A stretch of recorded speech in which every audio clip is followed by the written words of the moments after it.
And this is our communal lounge, Mr. Neville. Not everyone uses it. Some of our residents prefer to watch television, listen to the radio, or read in their own rooms. But I would say that most of them come here at some point during the day. I'm sure I don't have to tell you that actors are, in general, a very sociable lot. Oh, indeed. We always serve coffee in here after lunch and dinner, and residents can have other drinks brought to them if they wish, rather than using the bar adjacent to the dining room. Oh, how civilized. Yes, it is.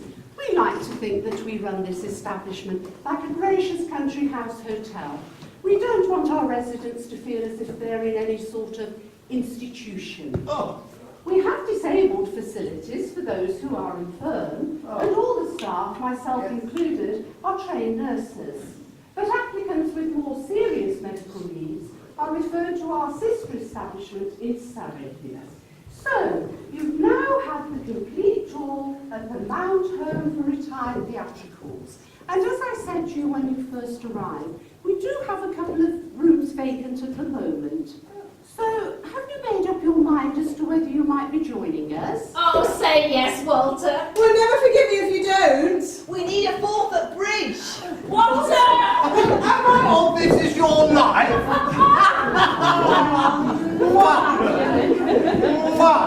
How lovely. It's such a relief when new residents are welcomed with open arms. Oh, I'm sorry, Mr. Neville. Am I rather jumping the gun in assuming that you will be joining us? Would tomorrow be Tomorrow will be fine. You can have the room on the second floor if that is suitable. Oh, that's on our floor. We can have midnight feast. Oh, Yes, we can as well. We don't have many rules, but the one about residents creeping about in the middle of the night to each other's rooms is the one that we do enforce. Well, they're quite safe with me, Mrs. Thompson. I'm the confirmed bachelor. Oh yes, that's 1950s speak, forget. I'm not mine. It makes us all sound like pants. Walter's old school, you see. Made his career out of playing sergeant majors and policemen. Oh my goodness, I remember you now. Weren't you in that film with Alec Guinness? Yes, that's right. I was the sadistic company sergeant major. Oh, my mother had a huge thing for you. Oh, well, sadly, I wouldn't have had a huge thing for her. It's still nice to be appreciated. Well, I'll leave you all to reminisce. I'm sure you've got a lot to talk about. Shall I send Marcy in with some tea? Oh yes, please. Oh, and some of those Belgian biscuits. Of course. And Mr. Neville, I do hope you can exert a calming influence on these ladies. The Mrs. Sullivans have been known to lead some of the other residents astray from time to time. Oh, indeed, dear lady. They're quite safe with me.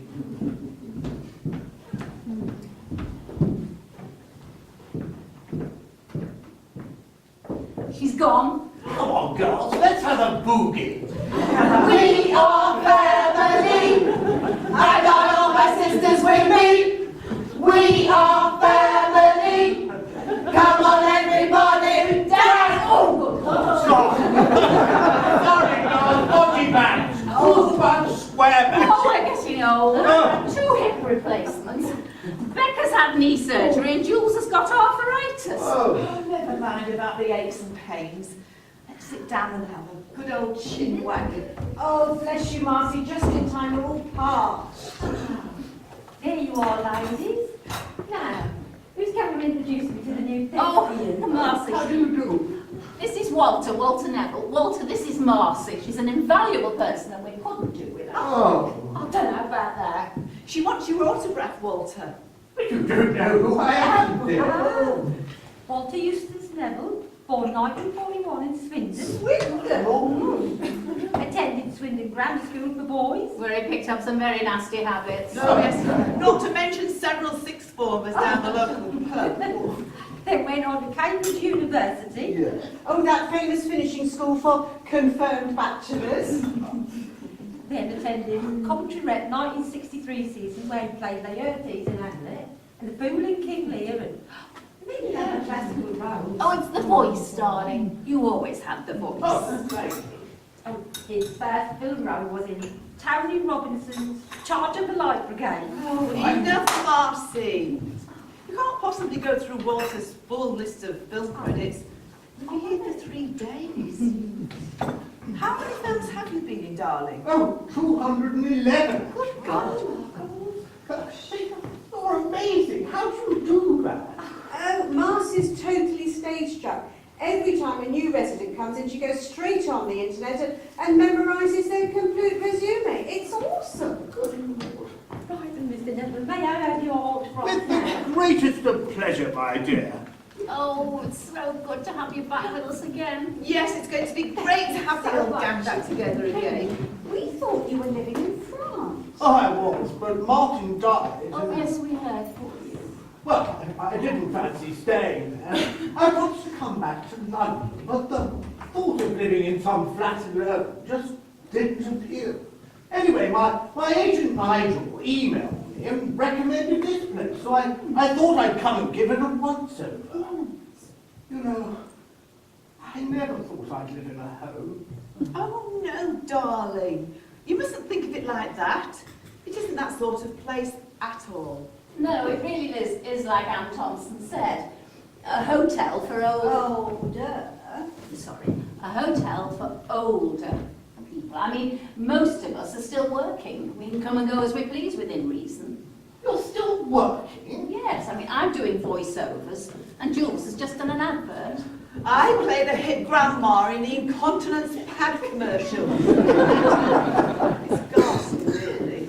But the money's good. And she gets mountains of free pads. I don't think you understand. Oh, no, of course you don't, darling. She gives them to the office for the benefit of those who may need a little discreet protection. And I just finished a bit part in a West End musical. Oh, that's wonderful. But I thought this was a home for retired actors. Isn't that one of the rules? Oh, it's one of the rules that they never enforce. No, you see, they'd much prefer that we paid our bills. So Anne positively encourages us to carry on working if we can, but there's no compulsion.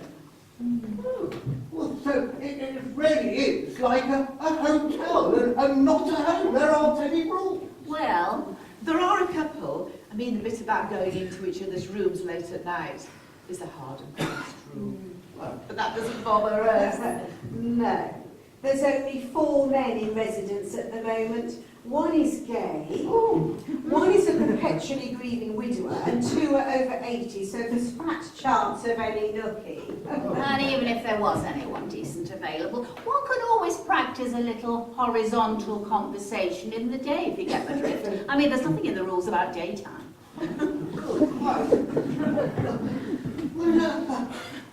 You haven't told me why you're all here. I mean, I thought you were all sharing a flat in Knightsbridge, paid for by your communal ex-husband. Oh, well, we were, and it was a lovely flat, but we had to do everything ourselves, and it was just so expensive. Then Danny Stiller came and told us about this place. Well, he came for tea one day and told us he'd just moved in. Couldn't stop singing its praises. Danny Stiller's here?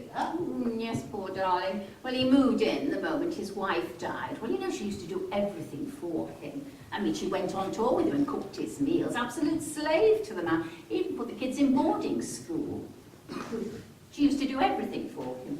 Oh, I remember Danny. Now, was he in that amazing TV series? What was it? Oh yes, The Master. Oh, God, yes. The all-seeing, all-powerful master of the universe controls your mind and manipulates your desires. A load of old tosh, but incredibly popular. But no, Danny simply refused to carry on without Vanessa by his side. He just dwindled into a little sad mouse of a man. Mind you, he's rolling in money. That programme sold all over the world, and he gets fantastic repeat fees. I can't imagine Danny as a sad little mouse. I mean, he was the master. Incredibly confident. Almost egotistical, in fact. Well, no one realised what an incredibly good actor he was. I mean, apparently Vanessa gave him the self-confidence And once she passed away, well, the master just evaporated. Oh. It's been 3 years now, and he still hasn't got over it. Anyway, because of Danny's recommendation, we decided to take a look at this place. And we thought, this is for us. Waited on hand and foot, no meals to prepare, beds made by other people. Heaven. So we presented a united front to our ex-monster and told him he could sell the flat. Of which he made a tidy profit, I can tell you. And then from then on, he could pay our fees here. He was quite amenable. Oh, rat with guilt, probably. Oh yes, there was that. We've always been able to play the guilt card with dear Edmund. It probably helped that he was shacked up with a 20-year-old Bond girl at the time. Yes. God. Jules and Becca took me round there in a wheelchair. I can see it now. Was the Bond girl there at the time? Sadly, no. She was on location somewhere. But we'd cut a picture of them both out of the paper. And Becca turned on the tears and did the giving you the best years of our lives. You're such bitches. I know, but it hardly tests one's acting ability when dealing with Edmund. What is the old bastard up to now? No, he's still in great demand, acting-wise. I mean, he's just been in the new Batman film, and he's supposed to be in a film with Johnny Depp next year. However, on the girlfriend front, we don't know. He's getting on a bit now, you know. He'll be 70 next year. He doesn't go to the gym anymore. And can't see many Bond girls beating a path to his door. Well, the last we heard, and that was about a year ago, he was dating some production assistant who was nearly 50. Oh, God, yes. I mean, what a shock. 50. If he doesn't watch it, he's going to find himself reduced to snogging pensioners soon. Oh. Mind you, she looked quite a babe in the magazine we saw. Yes, but they all do now, don't they, Jules? I mean, but they're all Botoxed and surgically uplifted. Oh. Yes. And their pictures are all airbrushed, whereas our generation, well, we blew our good looks smoking pot and sleeping around. Speak for yourself, dear. Oh, God, on, Jules, you slept with the whole cast of Old Calcutta in 1971. Not the women. I didn't mean that. Mind you, we were all naked in that show. It was a huge temptation. I saw the show twice, actually. Once in 1969, when it first came out, and then in 71, when you were in it. The two productions were, well, markedly different. How so? Well, in the 1969 version, all the men were circumcised, whereas in the 1971 version, they all appeared to be intact. Fancy. Yeah, fancy, I did quite a lot of them. Oh, shut up, you daft old son. Oh, it's good to have you back with us again. Yes. Bearing in mind that you were maid of honour at all our weddings, it's only fitting that you should be joined together with us again. Oh. Yeah, now tell me, was that because you were our very good mate, or was it because you secretly fancied our husband? Oh, how could you say such a thing? Firstly, I knew and loved you all before you met the ghastly Edmund. And secondly, I have never, ever fancied a man who's in love with himself. Oh yeah, how true. That's Oh, talk of the devil. Danny, love. Look who our new resident is. It's Walter Neville. Danny, old chap. Walter, is it really you? Yes. Did you tell Bob not to mention It's this? so good to see you here, I'm Walter. so sorry to hear about Vanessa. Oh my God! Life's just so empty without her. Now then, Danny, sit down and pull yourself together. You don't only give yourself a headache. Nice one, Walter. Well, I didn't know what to say. You could have warned me. I can't believe this is the same Danny I used to know and frequently despised because he was such an arrogant bastard. God, he used to walk into a party and take it over. People used to groan when he arrived because all the conversation was about the master. Oh, Yes, and now he's just a shambling wreck of a man. You know, he sits in his room watching DVDs of the Master all day. It's absolutely tragic. oh. Danny, I'm so sorry. I didn't mean to upset you. You know, I spent too long playing company sergeant majors. I've lost all sensitivity. I'm sorry, Walter. It's not your fault. The girls will tell you. I just don't seem to be able to get over my... You're lost. Yes. Did you go see that therapist we recommended? Yes, but it didn't work. Why? She was absolutely marvellous at getting the three of us through the menopause without the use of antidepressants. She was too nice. It just didn't work for me. Well, that's good, isn't it? A nice, warm, motherly woman to tell your troubles to. You don't understand. Oh, this is so difficult to explain. But you don't have to, Danny. You don't have to explain anything to us. We're your friends. Yes, you are. You're my friend. The best friends anyone could have. Danny, come on. You do make an effort. You're going to frighten poor Walter away. Sorry, Walter. No, all better. There's a good boy. Now, I think we should all repair to the bar for a pre-dinner snip Daddy. Good night. Now what? Oh, it's your husband. What is it? He's in the Daily Mail now. Oh, he's only gone and disappeared. Now Russian gangsters are after him. What? It's all in here, look. Calm down, Marcy. You'll give yourself a heart attack. I haven't got my glasses. Can somebody read it? Well, I've Oh, got nonsense. Here we are. Too bad. Rightio. The headline reads, Batman actor on the run. Oh my God. 62-year-old And Edward the rest. Sullivan, who played the multi-millionaire villain in the last Batman movie, disappeared from his London flat 2 days ago. This follows the mysterious disappearance the week before of his girlfriend, Tatiana Malinsky, glamorous 54-year-old mother of Russian oligarch Mike Malinsky. Neighbours in Edmund Sullivan's exclusive apartment block in Knightsbridge say that he was visited by some of Malinsky's henchmen the night before his disappearance. A friend of Sullivan's, who was present in the flat when Malinsky's men arrived, said that they were very menacing big guys with attitude. And they made it very clear that they wanted to know what Edmund had done with Tatiana Malinsky. It was very frightening. It was like they were accusing him of her murder or something. Good God. The friend added that she was bundled out of the flat and told to keep her mouth shut. She took the next plane for Los Angeles and telephoned the London police from the safety of the United States. What? Some friend. I mean, they could have shot Edmund the moment she left the flat. Blimey, by the time she got round to ringing the police, but they could have shipped his body back to Russia. Now, Martin, don't get carried away. You know, the article specifically says that he was visited by these thugs the night before his disappearance, which suggests to me that his neighbours saw him alive after the visit. Excuse me, there is more, if you'll allow me to read. Sorry.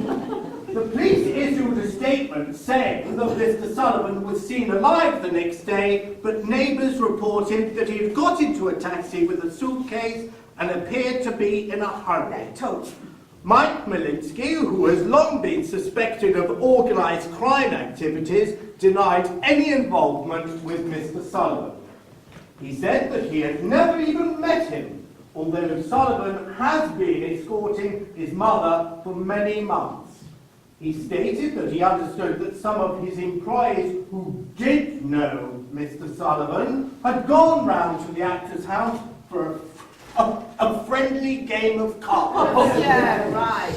And furthermore, Mr. Malinsky's denied categorically that his mother was missing. She's gone abroad for a holiday, that is all, he said, but refused to disclose her whereabouts.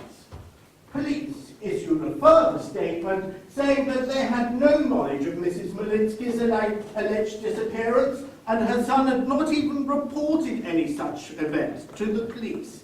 They're doing some preliminary investigation into the disappearance of Edmund Sullivan, but until further evidence comes to light, they cannot progress the matter further. What has he done? What has he done indeed? Even by Edmund's standards, this is a frightening state of affairs. Well, I don't know. I think this is on a par with the Las Vegas incident. What happened in Las Oh, Vegas? they'll tell you. Edmund mistreated this girl in Las Vegas in the 1980s. Well, when I say mistreated, it was normal Edmund behaviour. He took this girl out a couple of times, slept with her, and then dumped her for someone prettier. Only she happened to be the daughter of some big Italian crime lord who ran a couple of the casinos on the strip. So Edmund was beaten up by a couple of daddy's thugs and dumped in the middle of the Nevada desert in his white boots. Yes, I would say this incident is on a par with the Las Vegas incident as well. All this terrible violence is bringing on one of my headaches. Poor Mr. Stiller. Listen, let me go get your medication. Oh, Marcy, love, can you just keep all this to yourself for the moment? Oh, yes, Bill, don't worry. I won't bring Bill.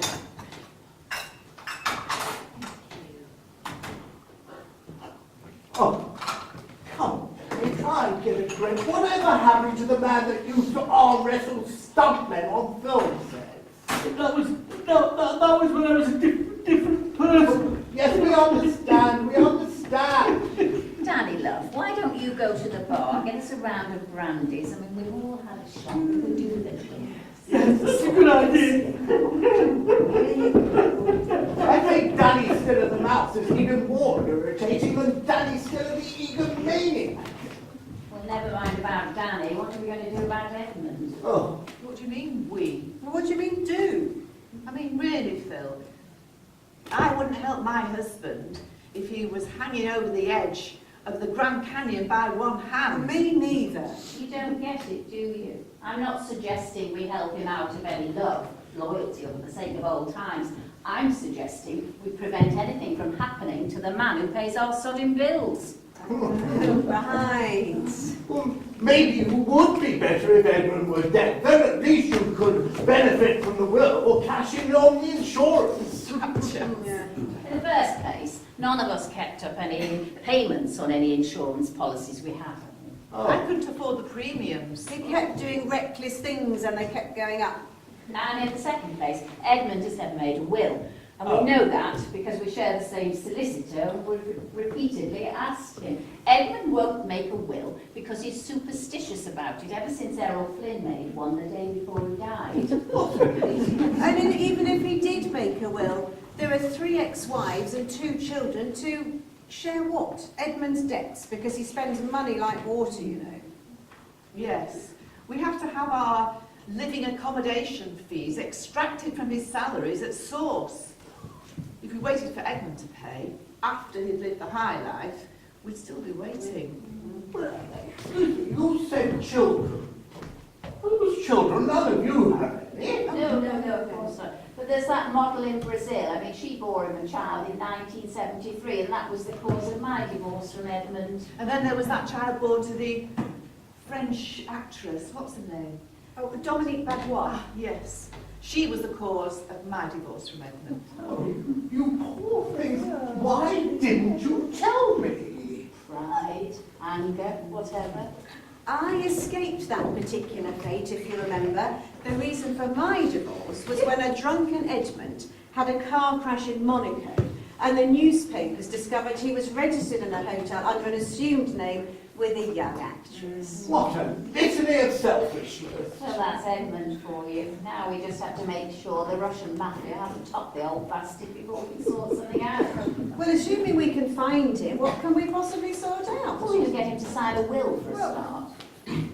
Well, he hasn't got any money. Ah, but he will have.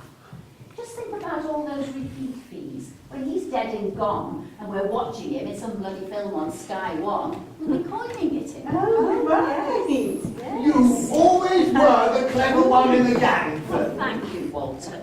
Now we just have to get a really good watertight will drawn up by someone. My agent Nigel. He's an absolute whiz at all the gobbledygook to do with repeat fees, residuals, copyright, etc. Now, he is bound to have a standard last will and testament on file. Yes. I tell you what, I'll go and give him a ring now. Do you think Mrs. Thompson would mind if I used the phone in the office? Oh, yes, of course. And when you've finished, come and join us in the dining room for dinner. Oh, well, do you think that would be all right? I mean, I'm not officially a resident yet. Well, of course it is. We can have as many guests as we like. And don't forget, Edmund's paying for it. Oh, well, in that case, I'll have a double brandy and whatever's the most expensive thing on the menu. It's all very well drawing up a will, girls, but what if the Russians get to Edmund first? Well, they didn't kill him the other night, so maybe he gave them a reason not to. Like what? Well, perhaps he told them that he knows where this Tatiana woman is, and he's going to get her. Yes, that sounds like Edmund. He can always talk himself out of tight situations. But what if he can't find this woman? What if he was lying, he goes to ground, and the Russians put out a contract on it? Becca, you've been watching too many reruns of Spooks. Let's be realistic about this. Where does Edmund always go when he's in trouble? He comes to us. Exactly. So let's not worry about Russian mafia hitmen and concentrate on preparing for Edmund's arrival. Oh, let's go to dinner, I'm sorry. Oh, I've got the latest issue of the stage, ladies, if you want to take it to lunch. Oh, just pop it on the coffee table, and we'll look at it later. I'm about Okay.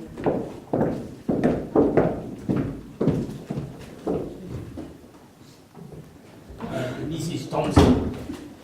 Oh my God! You nearly give me an heart attack. No, I'm not Mrs. Thompson. She'll be in her office, I expect. Do you have an appointment with her? I rang her earlier. She is expecting me. Oh, well, I'll go and get her then. Well, what's the name, please? Georges Fabergé. Are you an actor? But of course, Mademoiselle. Oh my God! We've never had a foreign actor here before. I must go and look you up. Huh? I'll go and get Mrs. Thompson. Oh my God!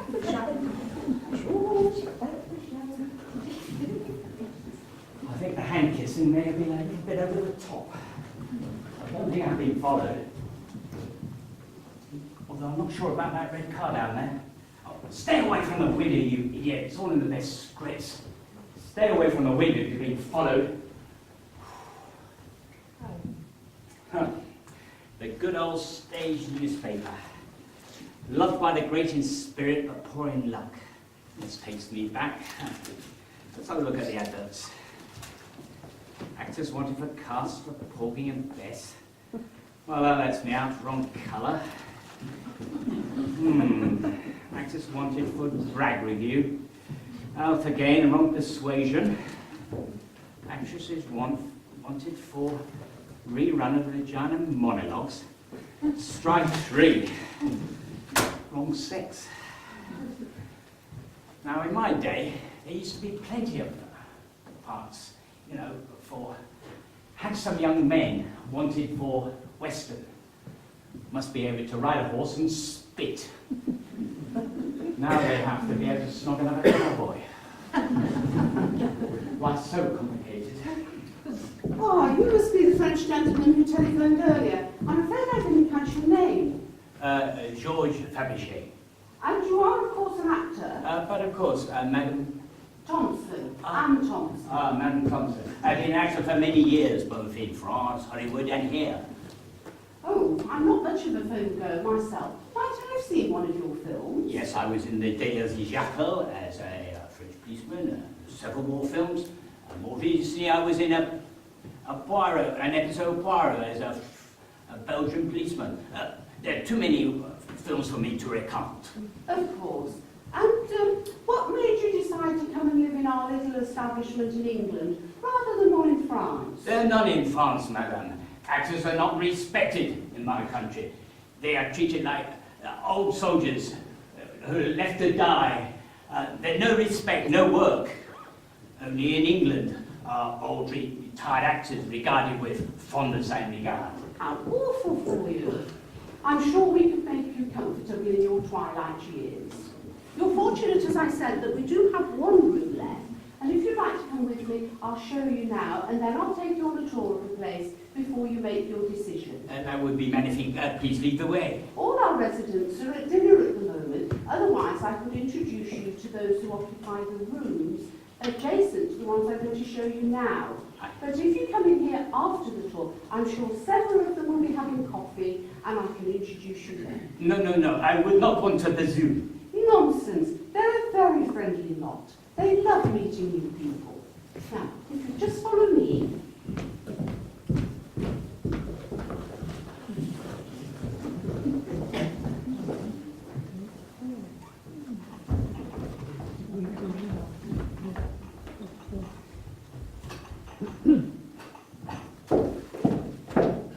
Oh, you finished dinner already then? No, I've come to look for my handbag. I've got some tissues in it. Danny's gone into a crying joke again. Do you know, no one would ever know that he was once the master of the universe, would they? I mean, he's such a changed man.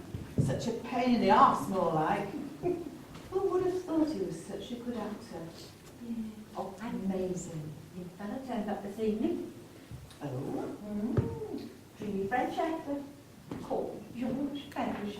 Oh, God, very distinguished. Kissed my hand and everything. Ooh, things could be looking up. It'd be rather nice to have somebody living here with a bit of sex drive. Oh, my God. Is my French, you say? Yes. Shame he's not Italian. Oh, I God. adore Italian men. Oh, Mum, do you know, what are you like? I hope I'm still up for a bit of slap and tickle when I get to your age.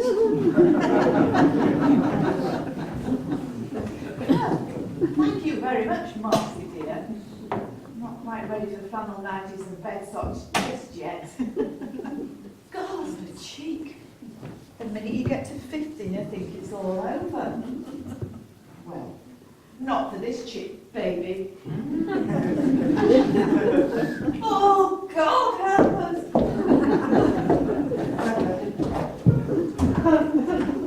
Look, Danny, old chap, I'm so sorry if I said the wrong thing. I've no idea that telling the story about your first billboard would cause you to get in such a state. But you knew we took our honeymoon when I was filming. You really are going to have to get a grip on this excessive grief. Haven't sought help. Yes, but nothing seems to work. I've tried therapy, medication, reflexology. I even went on a rebirthing course, but that just set me back even further. I do understand what it's like to lose someone that you've been with for a long time. Martin and I have been together for 23 years. It's brutal when you lose your closest friend and partner. Danny, I do understand. Thank you, Walter. I'm sorry to be such a bore, but it's more than that with me. How's that then? Well, a lot of people don't realise that when I was younger, I wasn't a very confident person. Get away. You were incredibly confident when you were younger. I mean, you were probably one of the most confident people I know, to the point of being irritating. But that was all an act, you see. It was. Yes, when I was younger, I was a quiet, timid man who often gave way easily to tears. Get away.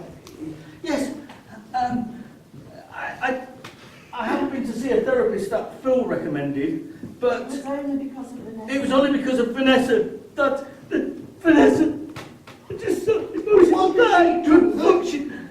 helped you so much? Well, it's I have. It's a little bit awkward, but I haven't told another living soul. She used to dominate me. Hey? Understand? Tiny little Vanessa. I can't imagine her dominating you. No. She used to cater for my special needs. Understand? Hey? Oh, sorry, old chap. Got the wrong end of the stick. Oh, my God. Yes, I don't understand it. It's ever since I've been to public school. I have the need to be treated roughly by women. Otherwise, I just can't be confident myself. Well, there must be professional women out there that can sort you out and help you. Well, there are, but I'm just not confident enough to go to one anymore. Oh, bit of a catch-22 situation. Yes, yes. I did go to that therapist that Phil recommended, but it just didn't work for me. She was too nice. That's the problem, you see. When women are nice to me, I just fall apart. Oh, bit of a predicament. We'll have to get you out more. There must be some hard bitch out there that can help. I don't know. I haven't been out socially for a long time now. I used to go around to Phil, Jules and Becky's flat when they lived together. But now I've got myself so low, I just don't know how I'm going to pull myself back. And I suppose every woman you meet expects you to be master of the universe. Oh, you've no idea how much that series has blighted my life. The all-powerful master who treats women like playthings. I know you wouldn't believe it to look at me now, but women used to come and fall at my feet. No. It's an insoluble problem, Walter. I wish I could help. Well, it has been a little bit, you know, talking about it and everything. Oh, there you are. You missed dessert. There's creme brulee on offer as well. Oh, I'm feeling a little bit hungry. I might go and see if there's one left. Yes, you do that, dear. It might make you perk up. Oh, I don't know what we're going to do with him, I really don't. Did you have a good talk to him, Ward? Yes, I did. And I know what the problem is. Oh, do tell. Oh, God. Danny is a masochist. Well, that's a bit of a generalisation, isn't it? No, I'm not being general. Danny is a masochist. You mean Vanessa was? A dominatrix.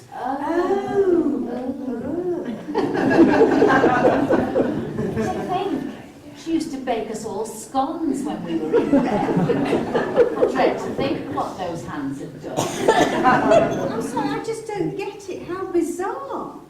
I wish I'd known. I'm rather handy with a whip. Oh, shoot. No, look, listen, girls. He told me this in the strictest confidence, and he'd be totally mortified if he knew that you knew. Not quite, but I'll never look at him in the same way again. What? This is really nice. Oh, nothing. Come and sit here and have a coffee. Oh, by the way, gang, Marcy just told me that we've yet another new resident moving in. A French actor called Georges Fabergé. French?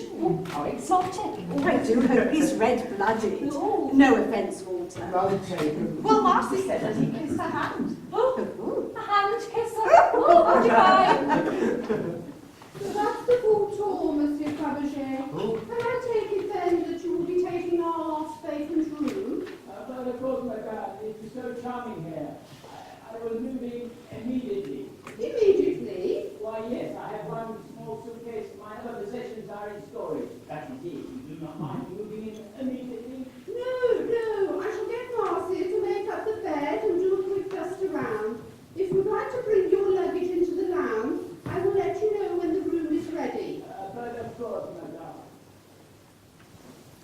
Just to let you know, there's another new resident coming tonight, a French gentleman called Georges Fabergé. Can't stop, I've got to get his room ready. Rightio. Oh, is my hair all right?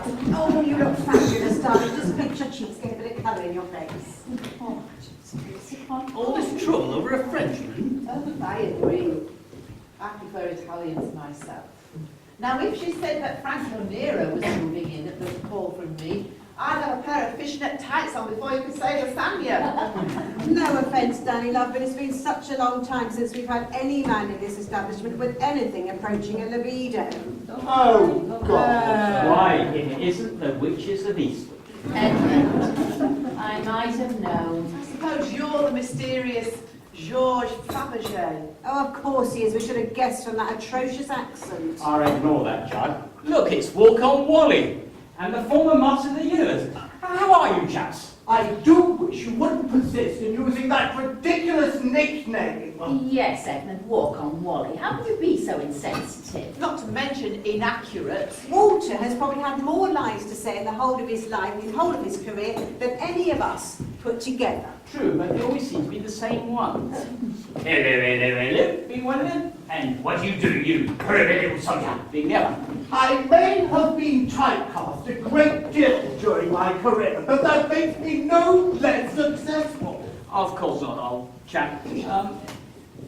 It's fine. Shake my hand and we'll start again. Despite my ill-chosen banter, I'm glad to see you. It's been a long time. Yes, not since your last wedding. Ah, yes, the darling wives. Wife number one, number two, and last but not least, number three. And Daniel, boy, how's it going? Still raking in from all those foreign sales? Yes, it's fair to say Master of the Universe is very popular in Russia. Oh, don't mention Russia. You may be popular, Ruskies, but at the moment I'm definitely not. Yes, we heard. It's been on the news and in all the papers. You've apparently disappeared without trace. Shame it's not true. I'm afraid it's going to have to stay that way until this little misunderstanding blows over. Oh yes, well exactly what is this little misunderstanding? I don't want to bore you with the details. Oh, please do. We're dying to know what happened to Tatiana. Ah, so you know about Tatiana then? Well, how could we not? It's all over the papers. You and the mother of some Russian gangster. Very colourful. So where is this lady then? Yes, Edmund. What have you done with her? Absolutely nothing, absolutely. I'm innocent of that fate. Oh, no, you're not. You're never innocent of anything. Now, come on, give us the full story. Yes, the full Oh, story. very well. I can see you won't be satisfied until you dragged it out of me. No, we won't. Well, I met Tatiana Malevsky at the premiere of the Batman film a couple of months ago. A very attractive woman with a magnificent body. Yes, we get the picture. Well, we got on our house on fire, although she's a little bit older than my usual girlfriend. Oh, again with the age thing. I can't help it, Becky. I must admit I do rather like young things. Well, not too young if you get my drift. Yes, we know you managed to stay on this side of creepy, dear. Thank you. Anyway, Tatiana gave my little squeeze. Your what? Oh, sorry, what, old boy. That's L.A. speak for girlfriend. Oh. Now, where was I? Tatiana was your latest squeeze. Oh, thank you. We got on fine for a while. Tatiana was very passionate, although rather possessive. And she got unreasonably jealous, and I so much as look at another woman. I get rather tiresome, so I'm afraid I strayed. Really? Somebody should take you to a vet and have your bits cut off. Yeah, or put bromide in your tea. Do you want me to carry on, or are you just too busy fantasizing about having my bits cut off? Oh, carry on. Come on. Well, as I said, I'm strayed with this 20-something actress, and Tatiana called us. What in flagrante? Well, yes, I'm afraid so. She was absolutely outraged. She threw lots of things at me, I remember. Threatened to kill me, that was in there as well, as brandishing a knife at me at some point.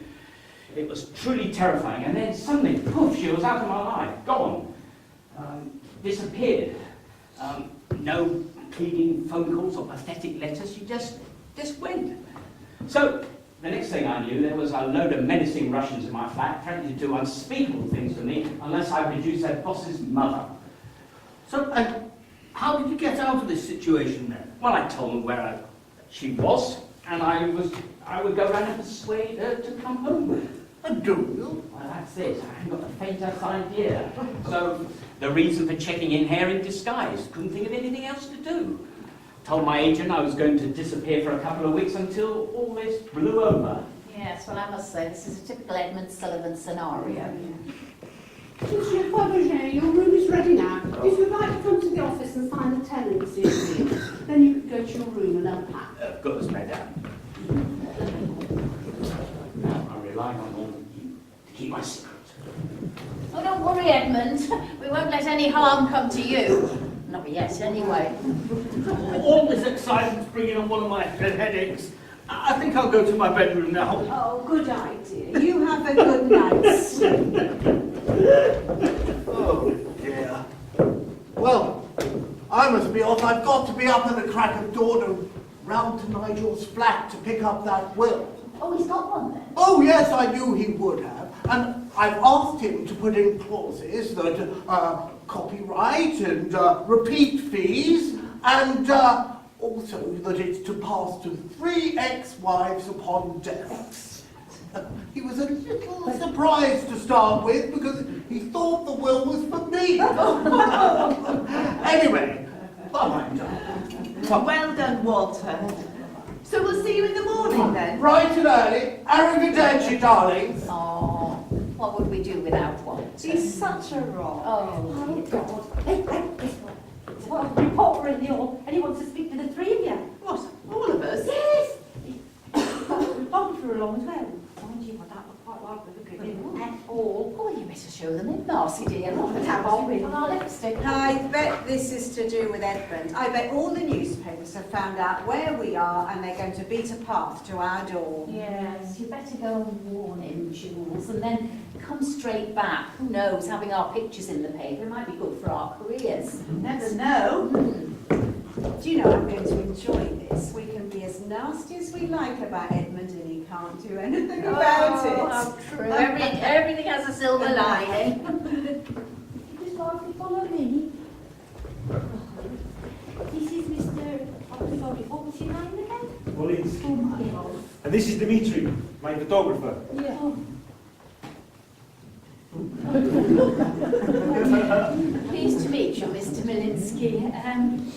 Jules, Marcy, could you just come here a minute, please? And can you just give this to Jules? And then could you come straight back and fetch us some tea in? You would like a cup of tea, wouldn't you, Mr. Milinski? Well, that would be very nice, yes. Right, please sit down. How can we help you, Mr. Malinsky? I think we both know the answer to that, ladies. You know that I'm not a reporter. You know that I'm the son of the woman that your ex-husband has abducted. Oh, not abducted, surely. I mean, we know Edmund's a rat, but he's hardly capable of anything like that. Quite incapable. Your loyalty to your ex-husband is touchy, but ladies, believe me, when I find this pig of a man you both once married, I will kill him with my bare hands and perhaps a scalpel. Oh! Look, Mr. Malinsky, we've got not a clue where this pig of a man we both once married is, and if we did, we'd give him to you immediately. Yes. And we'd probably watch while you carved him up. Mr. Milinski, we have absolutely no loyalty to Edmund, and we really don't know where he is. You're lying to me. Swear to God. Oh. You are.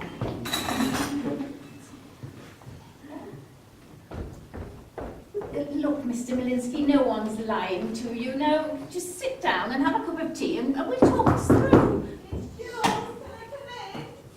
Oh, it's the other Mrs. Sullivan. She really should be here, and then we can all tell you our side of the story.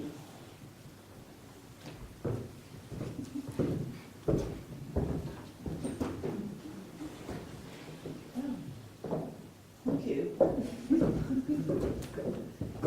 Is everything all right? Oh, but perfectly, dear. Mr. Milinski was just entertaining us with a description of what he's going to do with Edmund when he finds him. Very painful, I hope. This man must be very bad for you to hate him so much. Yes, very bad.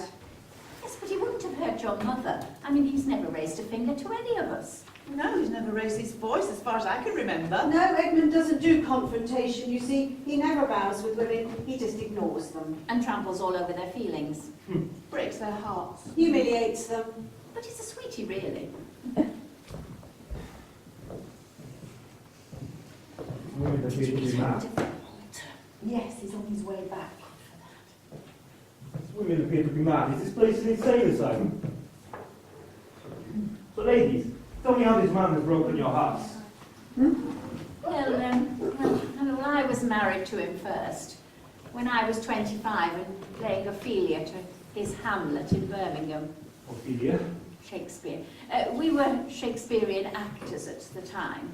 Ah. Well, we had a lovely church wedding, and then we had a party in the theatre after the show. I found out later that he slept with my bridesmaid during the interval, the 20-minute break in the middle of the play. he slept with your bridesmaid on the day you were married. Yes, but that was just one of many, I can assure you. He admitted in the divorce court to having had 19 affairs during the course of our 6-year marriage, and then, of course, there was a child he fathered in Brazil. 19 affairs and a bastard child. This man must die. Oh, wait till you hear my story. I was married to Edmund for 7 years, during which time he had 17 affairs and fathered another child in Paris. This man is Casanova, huh? Well, I suppose, although some might just call him immature, I mean, his constant need for women is really just down to his constant need to be admired. And the fact that he has no morals. He sees absolutely nothing wrong in being a serial adulterer. To him, sex is like having a conversation, a meaningless pleasantry. That's so true, darling, so true. This is the man who has despoiled my mother. Oh, despoiled. How wonderfully Shakespearean that word is. Yes, but highly inaccurate. I mean, with all due respect, Mr. Malinsky, isn't your mother a little old to be despoiled? My mother is 54. That is not old. Once upon a time it was old, but not now. Once upon a time, when Russian mothers reach 50, they would become matushkas, grow fat, wear black, and crochet. Now, due to evil Western influences, they don't grow old, and they take HRT. Suddenly, my mother is wearing the short skirts, dyeing her hair, having Botox injections. Do you know what my mother asked me to buy her for Christmas? No. Hmm? New breasts! My own mother! She says, Mikhail, my breasts are lifted. You can pay for the surgery for Christmas. So the mother has a son for such a thing. My father's only been dead for 8 years. She should be grieving. She should be getting fat, wearing black, and Crocheting? yes, doing a crochet, but instead she's sleeping with this, Pig of a man? yes, this Casanova, this breaker of women's hearts. Other men have real Russian mothers, fat with white hair, blue veins on their legs, wrinkled stockings, who smell of bread and soup and keep their husbands warm in bed at night. I'm cursed with the mother with the breasts of a 20-year-old who wears silk and furs and smells of Dior. Ah, there. It must be terrible for you. Aren't Russians wonderfully dramatic? I have made up my mind. As soon as I find this man who has abducted my mother, they both shall die. Well, isn't that a little extreme? I mean, I can understand you wanting to kill Edmund. God knows you wouldn't be the first. But your own mother? This is the penalty of having a sex drive over the age of 50. Oh. She should have thought of that before she shamed the Russian ideal of womanhood. He's quite mad, you know. You can see how the Russians managed to produce people like Ivan the Terrible and Stalin. Women are quite mad. You can see how the English managed to produce people like Prince Charles and Hugh Grant. Now then, what's all the commotion about is there? Open the door, there's a nice gentleman, and I won't have to take you down the knee.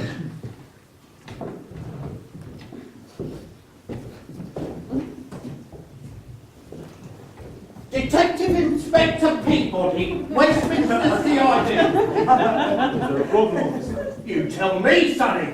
I've received reports to the effect that you've been intimidating these ladies. And furthermore, that you posed as a newspaper reporter to gain entry. I'm afraid I am going to have to take you down to the station for questioning. I think there's been a bit of a misunderstanding, Constable. Inspector! Sorry, Inspector. You see, we've just been taking tea with these dear ladies. Is that not so? Yes. Well, that's as maybe. But I'm conducting an investigation. Ladies, I'd like to question you in the privacy of the office, if you would. You gentlemen can wait here until I've finished. I'll be coming back for your statements. Of course, sir. This way, ladies, please.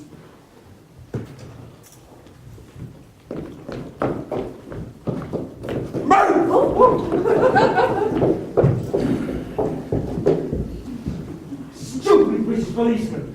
Always interfering at the wrong time. But if he thinks we're waiting around here to give a statement, he's got another thing coming. I know these women are lying. They're all starting up with this pig of an ex-husband and they are protecting him. But I will find out their secret. Have you finished your interviews then? Yes. Oh. Are you an entertainment reporter? Only I'd love a job like that, you know, interviewing the stars and all that. I'll be dead good at it as well, because I know everything about everybody. Do you? Yes, I've spent hours on the internet looking up all the actors' biographies. I'm dead good at research. Well, how would you like to have a job on my newspaper? Really? Why don't you come with us now and meet the editor? What? Right now? Oh God, I can't. It's only 8 o'clock. I've still got 2 hours of my shift till I'm finished. But supposing my editor would offer you a job straight away. They have been looking for someone. Oh, see, that would be a problem. Because Mrs. Thompson could never find a replacement for me at such short notice. No, it's very kind of you. I mean, I'd love the job and everything. I just couldn't let Mrs. Thompson down. I think you could. In fact, I'm going to insist. What? What? Don't worry about the replacement, my dear. Just the person lined up to take your place tomorrow. Meanwhile, you and I are going to have a little chat about all the people who come and go. It's a crazy place. Dimitri, take her to the car.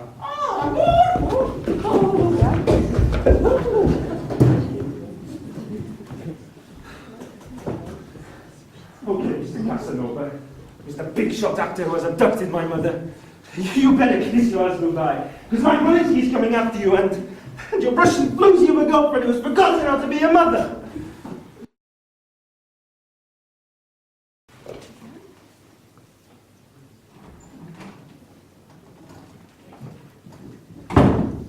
Hello, darling.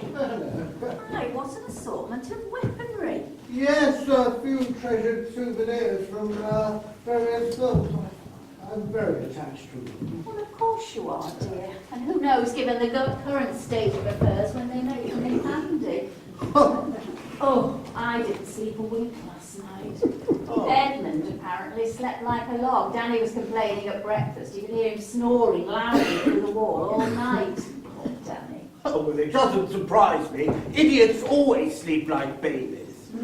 Yes, well, I don't suppose you got much sleep, did you? I mean, you didn't leave here till after midnight. Such quick thinking, what? Where did you get the warrant card? Oh, I didn't. It's my senior rail card. I think quick enough and nobody knows. Oh, such quick thinking. You are a star. But you must be really exhausted. You left so late. Yes, well, I wanted to make sure that Russian didn't come back.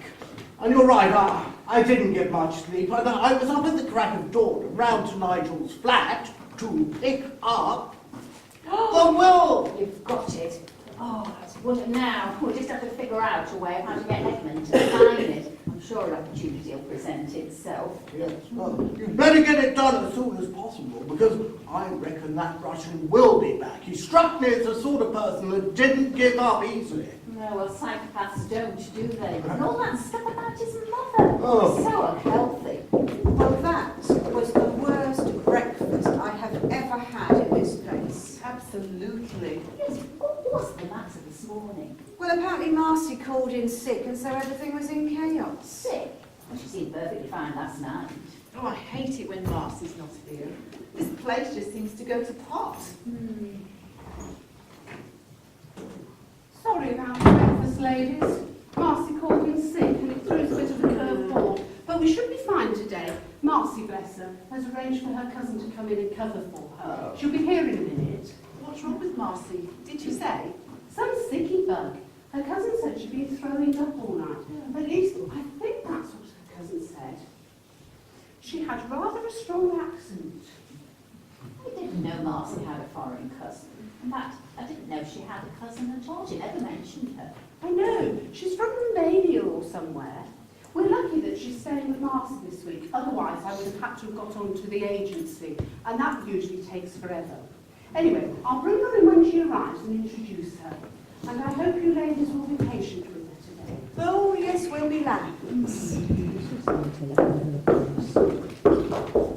thinking what I'm thinking? Yes, Marcy doesn't have a cousin. And if her cousin was staying with her this week, she would have told us. Do you think the Russian has a hand in this? Oh, poor Marcy.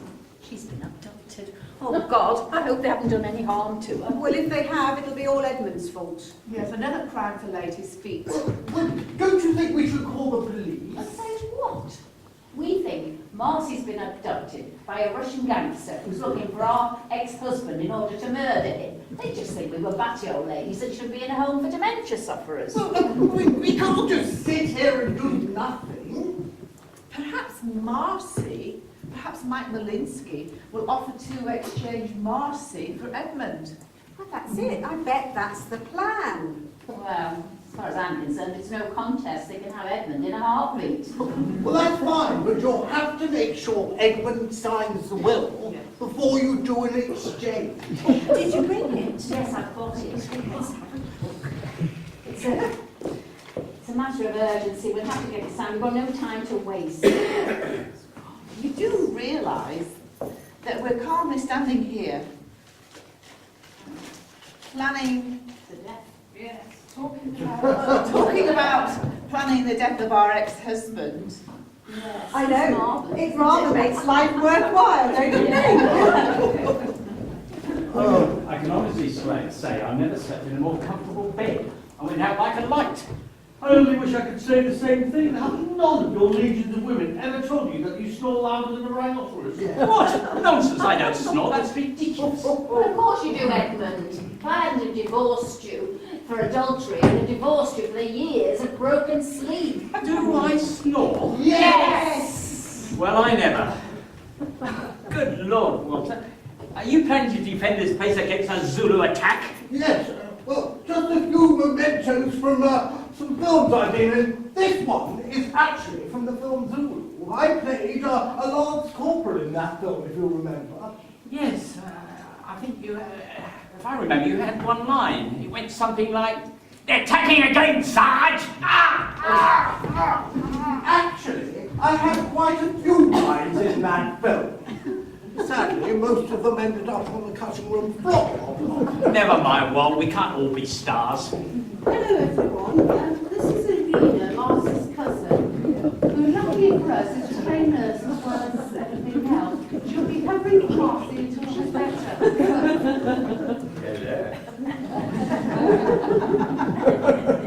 I will be doing whatever work is required. If you get sick, I will take care of you.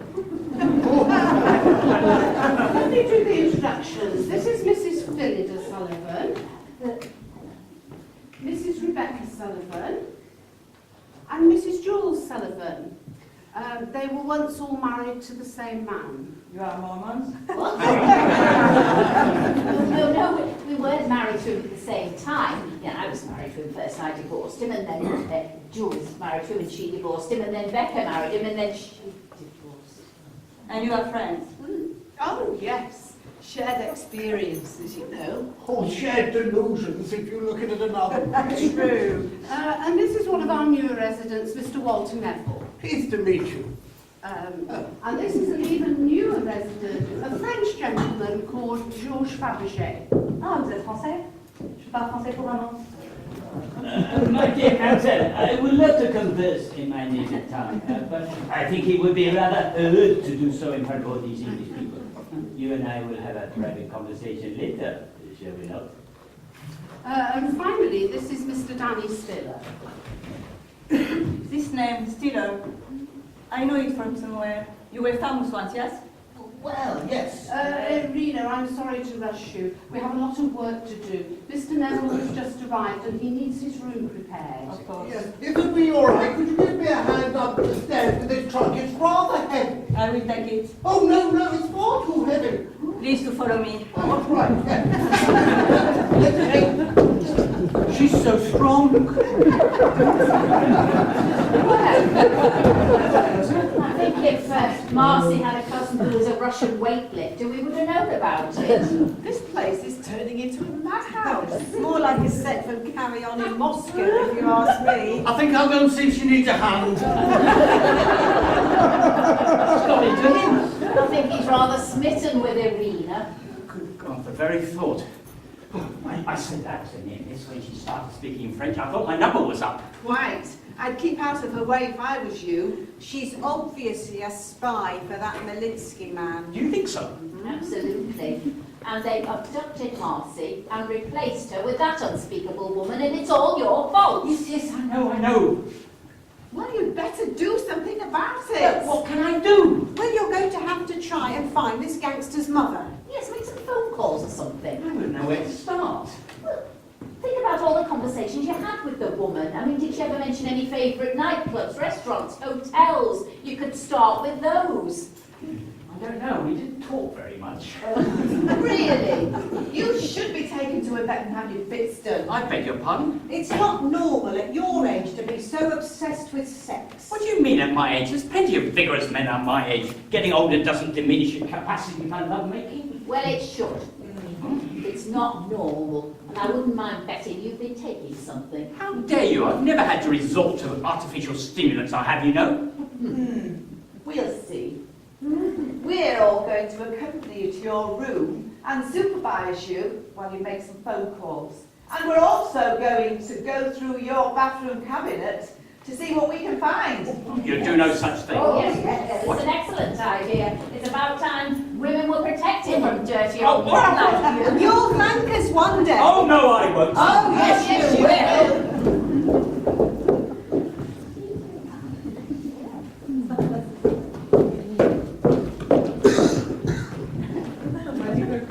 Why do you keep following me? I was just wondering if you needed any help. I do not need any help. Go away. Oh, please let me stay. I won't be any bother, honest. I warn you, silly little man. I will break your arm if you touch me. Oh, I bet you could as well. I feel I know you from somewhere, Mr. Steeler. What did you do as an actor? Oh, I was in a long-running TV series, Master of the Universe. It was a silly science fiction thing. Oh my God! You are the master! Let me see, let me see. Yes, you are the master! I will know those evil eyes anywhere. Really? You are a god to me. As a girl in Russia, I watched your show every week. You were so masterful, so evil. If you had ever come to Russia, I would have given myself to you. Good God. Say something to me, master. I beg your pardon? Say something to me like the master used to.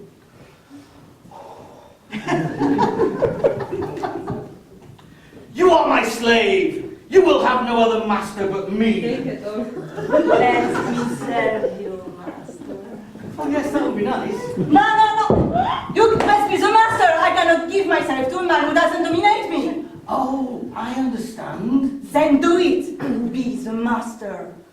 Do not talk to the master like that, you worthless woman. I am the master. Yes. Yes. I used to command. Oh, shall we go upstairs then? I will only serve the master, do you understand? Take your hands off me, woman, or I will be forced to hurt you. Finally, the stupid actor gets the idea.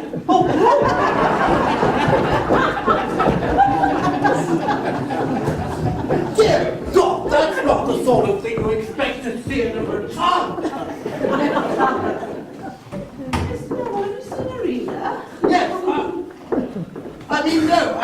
I saw them a moment ago, but she was rushing out. I don't know where she is now. Oh dear, I fear she's not going to be a suitable replacement for Marcy. She's very odd, isn't she? Don't you find her peculiar? Well, I expect it's because she's foreign. I'm sure she has her uses. Right. Well, if you see her, will you tell her I need her in the kitchen? Of course. Thank you. Well, I think it's disgraceful. So do I. Whatever was he thinking? Don't tell me you've seen Danny and Irina as well. No, we were talking about Edmund's human growth hormone pills. His what? Yes, apparently the horny old goat has been taking human growth hormone pills. No wonder he's a menace to women. Oh, He claims he takes them for his backache. they probably give him backache. It's absolutely disgusting. Oh, anyway, what's this about Danny and Irina?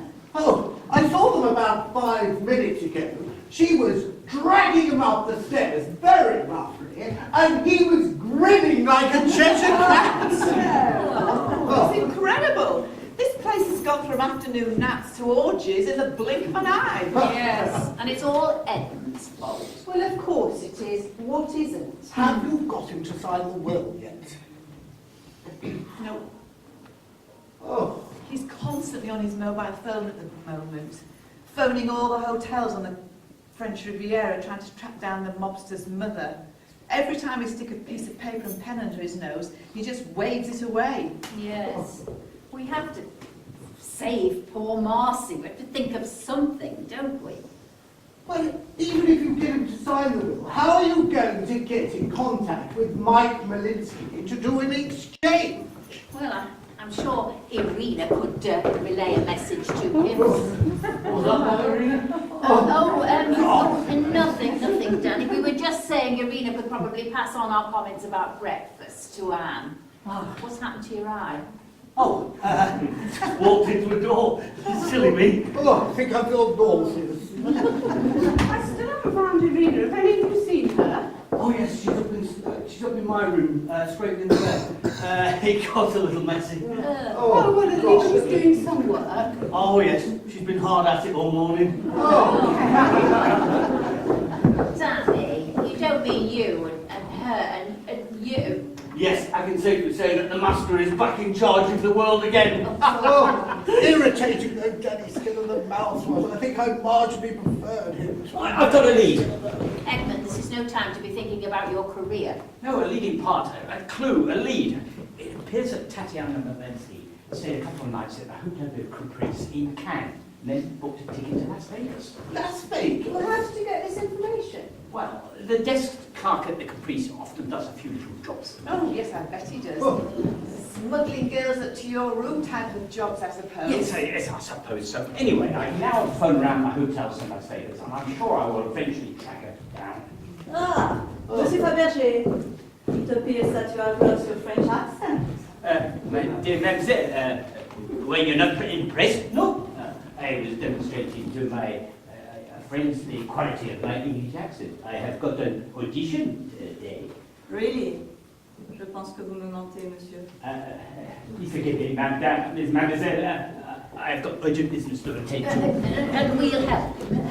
Yes, we'll help it. Good fellow, Shay. Come on, girls. Oh, yes, well, I was gone on. When will you be my slave again, woman? Be patient, master. I have some work to do, otherwise I will lose my job. Go upstairs, rest, and then after lunch I will be your slave again. I shall be counting the minutes.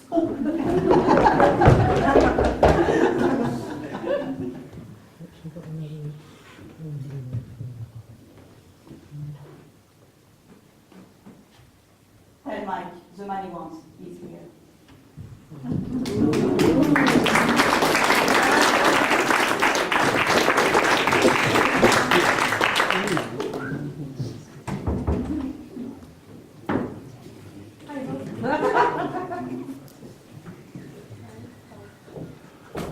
Oh, God.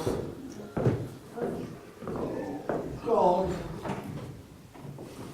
Oh, There you are, you missed dessert. oh, couldn't possibly. Not after that main course. Yes, it was a bit grim, wasn't it? Grim? I expect they serve better food in a Siberian gulag. Whatever was that ghastly thing she served? What, you mean the stew that came after the cabbage soup? I thought it was someone's dirty dishwater. It was fish stew. Yes, and I must say it was rather reminiscent of the stuff that landlady in Dundee used to serve us, remember? Oh, yes, I remember. Mrs. McLaughlin. Oh, Worst cook in Britain. oh, I think that title goes to Irina now. Oh, God. Oh. Please do not require my attention for the next hour. I shall be busy. Oh, we've got to get Marcy back. I don't care what it costs. We cannot put up with that woman any longer. You better get Edmund to sign. Oh, yes, yes. I've to sign it. It's a matter of urgency. I think it might be an argument. Oh, I think there might be an argument with Daddy on that thing. Well, Danny will just have to make alternative arrangements. I'm out this afternoon. afternoon, so I hope you will be able to manage. Oh, Anne, you do look smart. Are you going anywhere nice? Yes, I am, as a matter of fact. Right out of the blue, I've been invited to tea at the Ritz. Oh, anyone special? No, some magazine wants to do an article on Mount House, and the journalist has invited me to tea to discuss it. Oh, what magazine would that be then? Curiously enough, a magazine called Russia Today. Oh. Why they should be interested in a retirement home for English actors is beyond me, but I'm not about to pass up tea at the Ritz. Hopefully, they won't realise they've made a mistake until I've scoffed all the cakes. See you later. Have fun. I see the heavy hand of Mike Malinsky in this. Yes, he's got rid of Anne for the afternoon. He's going to come back for Edmund. Well, let's hope he brings Marcy with him. Yes. As I said, we'd better get Edmund to sign. Better get Edmund to sign Oh, what? God. Our residency agreement, it's up for renewal. Yes, it's an annual thing, you know. I don't remember signing such a thing before. Oh, Edmund, when do you ever remember anything mundane? True, well, you better give it to me. Wait a minute, that may be the Sam's calling me back. Hi, Harry. Long time no speak? Oh. No, not now, Phil. I'm busy. Oh, no, not you, Harry. Sorry, old boy. What do you got? Tell me. Yeah, right. Yeah, all right. So she's not registered in your hotel or the Tropicana or the Circus. Yeah, okay. Well, you've done enough. Don't worry. I'll get my friend Bud to work the other establishments. Anyway, thanks again. Oh, by the way, how's the poker game going? You say $50,000. $50,000. That's a bit rich for my blood. I think I might have to give it a miss next time I'm in town. Anyway, you take care. That was Harry. Yes, we gathered that. It seems that Tatiana wasn't registered at the Sands Tropicana or the Circus. We gathered that too. So I'm going to have to ring my friend Bud and get him to research the other hotels. Why is it that people on mobile phones think that their conversations are not heard by anyone else? Every time I take a train, I end up knowing far more about the occupants in the carriages than I care to. Yes, well, never mind about that. Edmund, can you just sign this agreement and then you can get on with your phone calls? No, I haven't got time now. I have to read it first. Since when have you ever read anything before you signed it? Well, ever since true, and ever since I signed that merchandising agreement for the recent Batman film, waiving my rights for profits from the sale of toys. Oh, Edmund, what a stupid thing to do. Yes, I know. My New York agent had a heart attack, so I've resorted never to sign anything unless I read it. No exceptions. Fine. Oh well, we'll perhaps try again later when you're not so busy. Right. If you object to my phone calls, I think I'll take myself off to the dining room and carry on my search for Tatiana.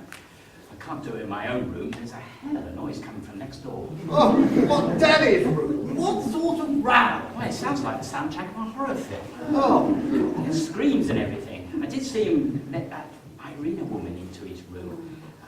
Danny did say she was going to give him a neck massage to relieve his migraine. He must be insane. I wouldn't let that woman anywhere near me if I was him. Oh, but you're not him, and Danny's problems have made him rather desperate. Right. I'm going to track down Tatiana Malinsky if it kills me. which it probably will. Well, trust us to pick the one time in Edmund's life he chooses to be responsible about signing things. What are we going to do now? Oh, you'll think of something. Look, I must go up to my room and take something for this indigestion. If Irina's here tonight, I'm going to eat out. Oh, Poor Peter. He thought he was coming to live in a peaceful and elegant retirement home with lovely food and impeccable service. Ever since he moved in, it's been chaos. All thanks to Edmund, of course. Yes. I'm going to go into Anne's office to see if I can find a contract or something I can stick over this will. We've got to get it signed today. Oh, forgotten about the coffee, Jules. Would you like a cup? Oh, yes, might as well. Then I've got to get down to learning the lines for the audition tomorrow. Oh, what is it you're in for? Oh, Midsummer Murders, isn't it? What part are you up for? Oh, I play this eccentric old woman that gets murdered in the first 5 minutes. Oh, excellent. Pays well, though. Two of them are in Lagos. The other one is in the office. Good afternoon, ladies. Oh, We God. meet again. We still don't know anything. But that is not true, is it? The woman who usually works here, the one who never stops talking, tells me that there is a new man in this place, pretending to be a Frenchman. And Irina tells me that this new man, who is pretending to be a Frenchman, cannot actually speak French. I think, ladies, you have been lying to me all along. And that makes me very angry. Oh, please don't be angry with us. He threatened us if we told you he was here. He's a very violent man. That's probably why your mother ran away. My mother! If he has harmed a hair on her head, I will kill him. Oh, I thought you were going to kill him anyway.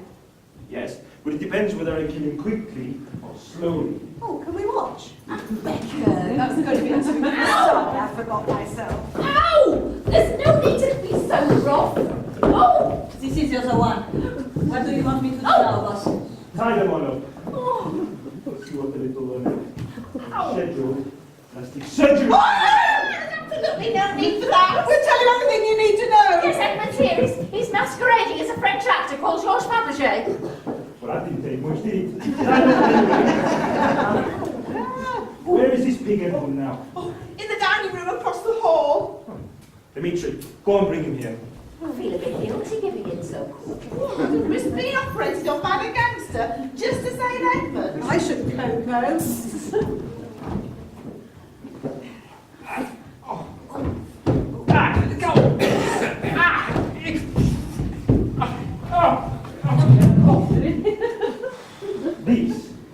This is the man who has had so many affairs with women? Dimitri, close the door. Guilty as charged, I'm afraid. What is it that they see in you? Well, many of us have been asking that question. Phil, this is not the time for point scoring. Tell me, truthfully, what is this gift you have for seduction? Is it because you charm them? There's a bit of that, I suppose. I bet you whisper words of love to them. That bit of that goes on. Yeah. I'm sure that you flatter them, tell them that they are beautiful, have wonderful bodies, lovely teeth, beautiful breasts. Yeah, that sounds pretty accurate. Or is it? That all of these women are just incredibly stupid. Well, yeah, that sounds more like it. Like my mother! A woman who has lost her mind with grief over her dead husband. But when did he die? 8 years ago. Well, hardly cold then. Not mock my mother. Before she met you, she was a good and virtuous Russian woman, content to nag her only son about getting married and having grandchildren. Grandchildren she will never see. Why won't she see them? How could she see them if she's dead and buried? Well, who killed her? Don't play the Mr. I know nothing with me. This is Mike Malinsky you're talking to, head of the Russian mafia in London. Now tell me what you have done with her, or I will slit your throat from ear to ear. No! I haven't done anything, Mama! I really haven't! No! You're lying. No, I'm not! I'm now going to cut off your No! Sergeant, I've got him covered. He's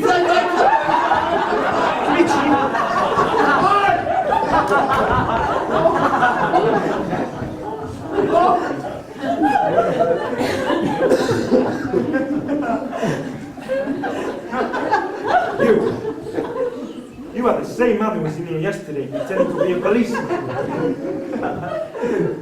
What do you think I am? Some sort of wet behind the ears Boris? Straight off the boat?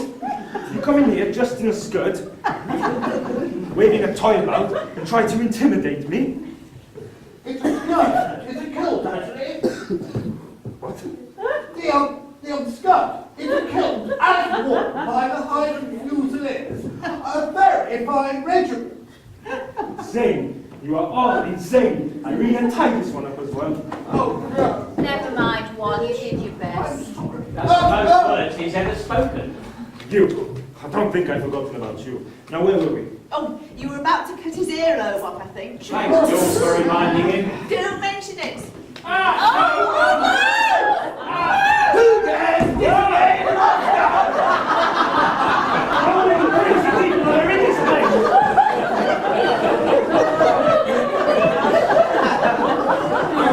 This lunatic is going to be slashed open first. I have pledged my soul and my body to the master. You will have to kill me first. Well, that can be arranged. Ah, who is that?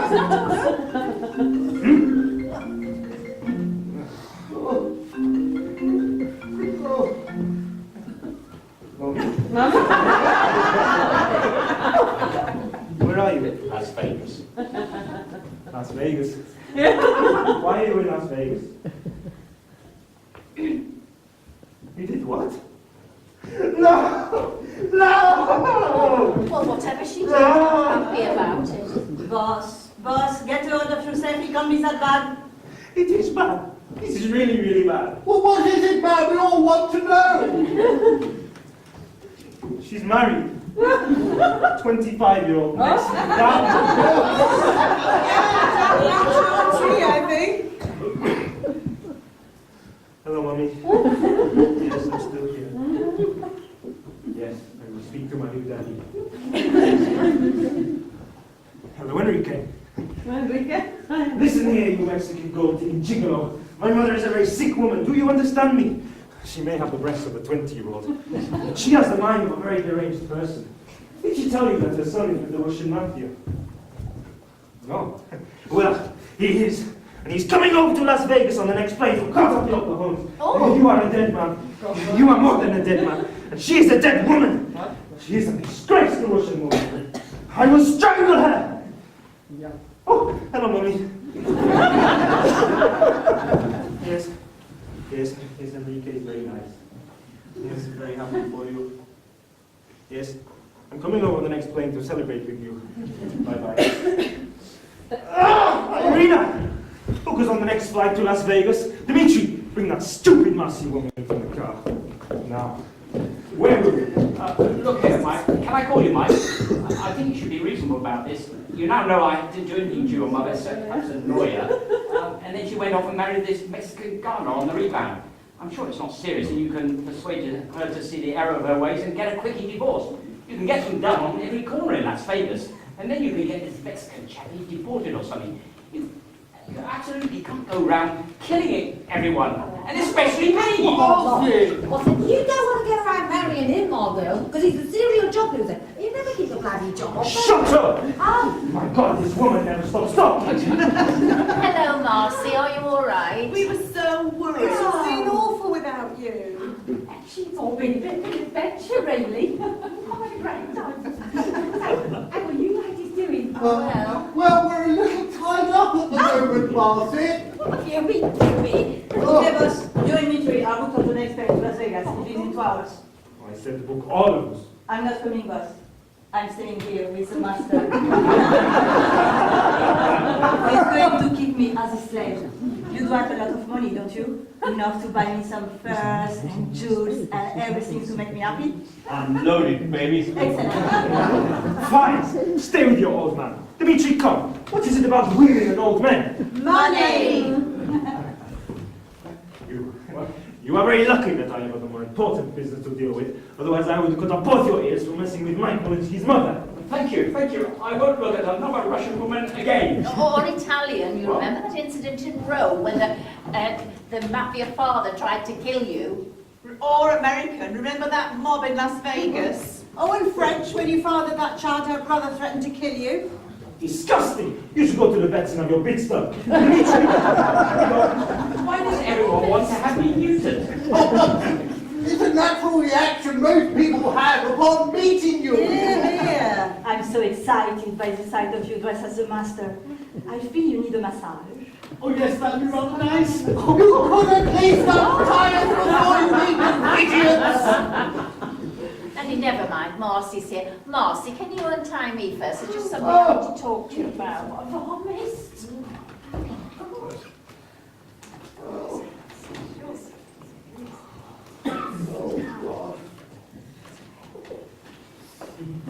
I would like to think you've learned something with your close brush with death, but I very much doubt it. Well, I am beginning to think I perhaps ought to go to therapy. Having looked back on my life, I've been rather fixated on the opposite sex. Oh, isn't that just a breakthrough? Yes, yes. Edmund, Marcy's going to cut you free now, and then she's going to ask you for your autograph because she collects them, and I think it's the least you can do.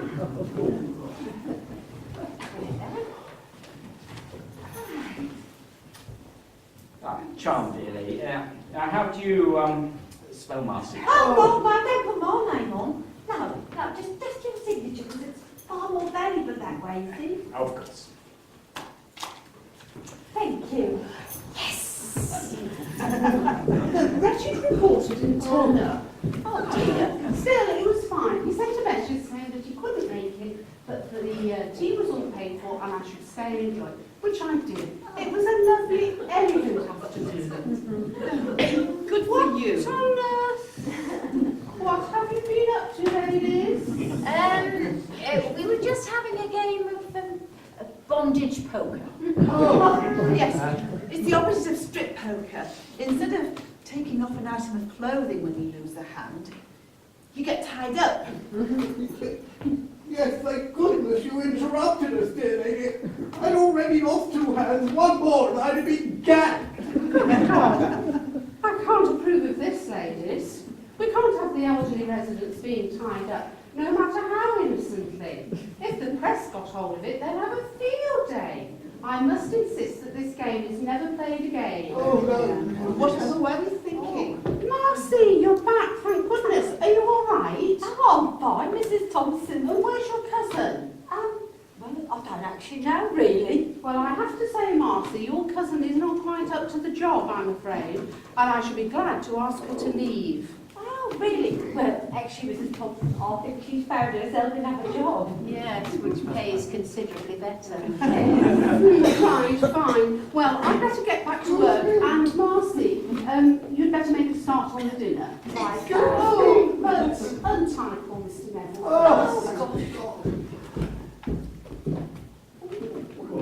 Oh, Do you know what? I begin to quite like this place.